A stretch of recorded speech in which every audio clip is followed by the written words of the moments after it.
Last year we got the public release of OpenGOAL, a project that started back in 2020, aiming to rewrite the game engine code of the Jak and Daxter games. Last year obviously gave us Jak and Daxter the Precursor Legacy. This meant that we now finally have a complete, fully native PC port of the game, allowing us to play the game at higher resolutions, higher frame rates, a bunch of quality of life improvements, as well as mod support. Since the Precursor Legacy's release, the OpenGOAL team have been working hard to bring the rest of the Jak and Daxter games to the OpenGOAL project, namely Jak II and Jak III, and as of a few days ago, Jak II is officially out. Now the game is currently in a beta release stage as of right now, but what I will say is the game is fully playable from start to finish. You may come across a few bugs here and there. These are things that the team is ironing out as of right now, and they are wanting people to report any issues that they do come across. There is a full forum currently that lists a bunch of different issues that people have stumbled across. But I have to say, I've personally gone through the entire game playing at 4K, 144 frames per second, and it is glorious. And honestly speaking, I came across maybe a few issues, but the experience for the most part was basically flawless. I also can't stress how absolutely important something like this is and how incredible it is to see a dedicated group of fans that have taken so much time out of their day-to-day lives to actually learn this very meticulous code that Naughty Dog developed back in the day for the Jak and Daxter games.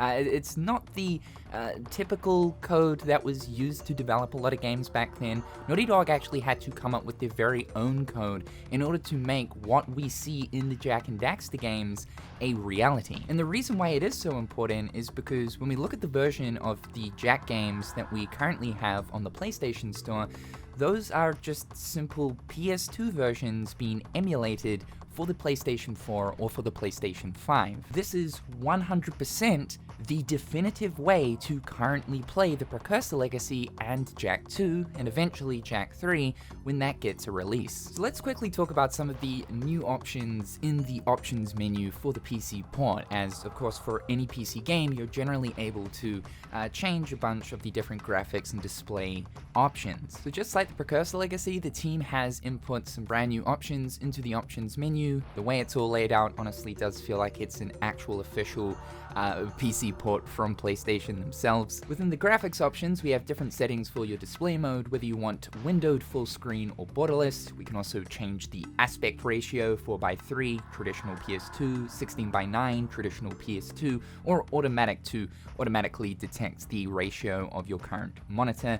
We can also change up the frame rate, which was actually something that wasn't in the Precursor Legacy initially. It currently is now, and there's also a VSync option there too. Now, in regards to frame rate, the Jak games were never intended to be played over 60 frames per second. The options that we have here is 75 frames per second, 120, 144, and 240. Now, I went through the entire game playing at 144. All of this footage is actually 144, though you guys won't be able to see that, only 60. But you will get a warning when you do take the game over the intended 60 frames per second. Basically saying you might encounter some instability if playing at a higher frame rate. Again, my personal experience, I didn't really come across any in-depth issues other than when running at a higher frame rate.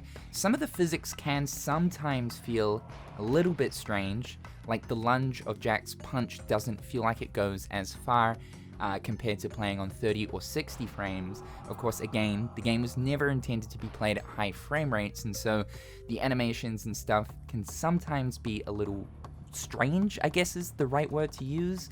And on top of that, there is some sound issues as well when playing at higher frame rates. Still, nothing game-breaking and nothing that will ruin your experience at all. It's still a pretty flawless experience, and just seeing Jak II running at 144 frames per second, you know, with like everything moving around, there's a lot of stuff happening on the screen in this game in particular because it is like a GTA clone. Lots of hover cars driving around, lots of civilians walking around. It looks beautiful, and again, also at 4K. There is currently no resolution settings. It'll just auto-detect the resolution of your monitor. We've also got some input options. Yes, you can play with a mouse and keyboard if you don't have a controller, though because this is like an action platformer, highly recommend that you play with a controller. The game was intended to be played with a controller, but you can play with mouse and keyboard. You can also change all of your bindings on mouse and keyboard as well as controller. That is beautiful. I always felt as if the shooting should be on R2 rather than R1, so you can switch everything around. There is also a new miscellaneous menu option here. Currently the only two features that it has right now is Discord Rich Presence, which is always nice to have, and Speedrunner Mode. Speedrunner Mode will essentially just auto-set different settings in the game so that it is compliant with official speedrunning rules for Jak II. The same is also present in Precursor Legacy as well. It'll also do other things like skip cutscenes for you. Because the game is currently in its beta stage, I would say there'd probably be a few more settings that will eventually make its way into the game, but as I was saying before, the game is essentially in an almost complete stage. At this point, the team is just trying to iron out bugs. One other addition that I should mention that's completely new to this version is for the hoverboard minigame, there is now a trick counter in similar fashion to what you see in the Tony Hawk games. Yeah, all of the tricks that you perform in one succession are actually counted down the bottom of the screen, tallying up the total amount of score you'll receive once you finally land. This is amazing. I was saying this when I did my PC port video of Jak I last year, but there really is something absolutely incredible about going back to these games and playing them at the higher frame rate and resolutions, where you really come to appreciate just how well Naughty Dog did in developing these games and just how good they look and how well they hold up to this day. I don't think the footage that you guys have seen here is going to really do this PC port any justice. You really do have to experience it for yourself. And it honestly is a damn shame that Sony actually haven't come forward and made their very own version of Jak and Daxter, Sly Cooper, or even the classic Ratchet and Clank games to a degree of what we're seeing here with OpenGOAL. As I said, the current versions of Jak right now are just the PS2 versions emulated. We also have no means of being able to play the classic Ratchet and Clanks, and Sly Cooper is also left in the dust too. Now, since Jak I's release, there has been a ton of different mods that have been created by the community, all kinds of different things to change up your experience of going through the game. A lot of them are sort of focused more so on challenge runs and whatnot, but right now for Jak II, there is currently a mod which is Daxter 2, which basically makes it so that you can play as Daxter from start to finish. Hey there, stuffed crust!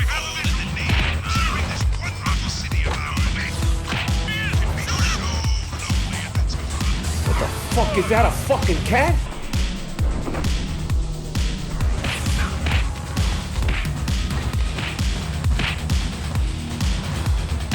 Ma, there's a weird fucking stray cat outside!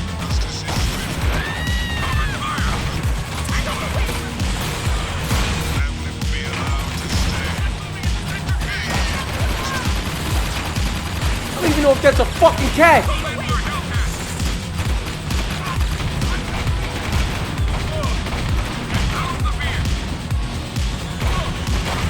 What the fuck is that? As time goes on, there'll be more and more mods that will become available for Jak II. I'm especially excited to see the mod scene for Jak II and Jak III. I feel like there's sort of more creative freedom in the way that these games are set up for mods, being that it is more of an open world GTA clone type thing. I'm sure there's going to be a lot of cool stuff coming out eventually, so can't wait to see that scene expand. If you guys would like to play this for yourself, you can as of right now, and it is amazing. If you're a Jak and Daxter fan, do not miss out on this. I'll leave OpenGOAL's official installation video in the description down below. You will need your own ISO of the Precursor Legacy as well as Jak II. You can find either online by yourself, or of course dump it from your own PlayStation 2 disc. Personally though, I'm really excited to get my hands on Jak III. We should be seeing that maybe sometime next year. That's the one that I'm really holding out for. However guys, that's all for today. Leave your thoughts and comments in the comment section down below. With that being said, I'm Cynical. Have yourselves a fantastic day, and I'll see you dudes real soon. Peace.